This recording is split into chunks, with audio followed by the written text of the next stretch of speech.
how much does it help to know where your character ends up when you come into something where you're going to have so much space and time to sort of explore where he's going, I guess? Well, I mean, gosh, I mean, going back almost, 30 years now. We've come a long way with Tron. With Uprising, though, we've done the episode, but it's not ended yet. So I don't quite know where he's going with it further. I do know, because this falls between the first movie and Tron Legacy, where somewhere he's ultimately going to end up with that black suit on and working for the man who was dominating the, Clue. So that's going to be exciting to see how we get to there. Hopefully somewhere down the line. But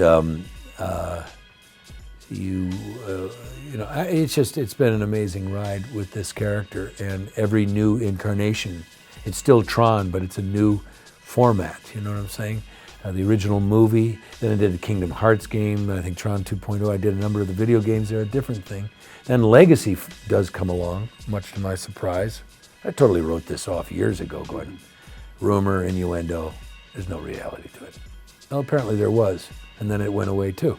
And then when I finally got the call after the Comic-Con reveal, where they went nuts in Hall H when they saw that footage that Jeff and the guys had shot.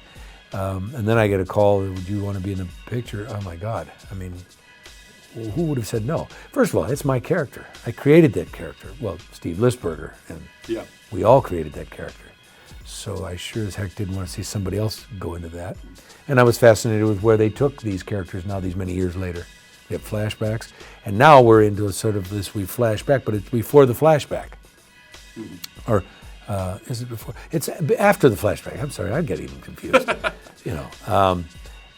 So we see this Tron that we have this oppressive regime that's dominating the grid, and Clue. And we know that he's got to be taken down. And so it's kind of weird. It's like you ask, we know where the ending went, but now we've got to fill in all this space in there, and I will leave that up to those creative minds. But I've got to bring it. When you're doing this animated work, you've got to try to find his voice, this character. And he's different than the one you saw in Legacy.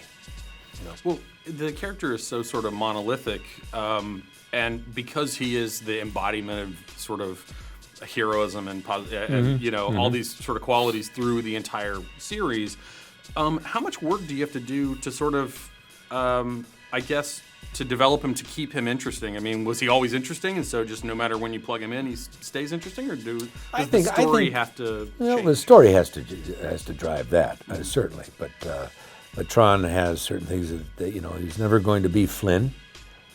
Flynn had that kind of quirky humor because he's a user as well. And as reflected in the real world, Alan Bradley doesn't have a lot of humor either. So I think they're well matched. But I think it all depends on the story. And so far, I think we've been blessed with some very, very good writing. The animated series is, it has lessons in it. But I want to emphasize, I think this is something that adults, all Tron fans will enjoy. It's not a kiddie show. It's not a cartoon. It's just this next leg of the story, another facet of the Tron mythology. And he's as different in this one as he was in Legacy, and then ultimately he was in the first one. I mean, he's more beat up. I had to try to capture a lot of stuff in his voice, and Charlie Bean, our director, was relentless in trying to find that specific voice, so that you know immediately, and you have to, since you're not able to do the story with the rest of your, machine here, the rest of it, you've got to capture it and put it all in a vocal sense. And he was relentless in that, Charlie. He was very, very good. He was listening. He had a certain, and he's been very, very good director in these animated series, so I really trusted him. And he pushed me very hard. There were sometimes I couldn't even talk when I left the bloody booth. I mean, I was screeching, or all raspy and everything. And really wanted anger. He really wanted expressed, or in the action sequences. And also a very tender teacher who helps a very young man find this self-confidence.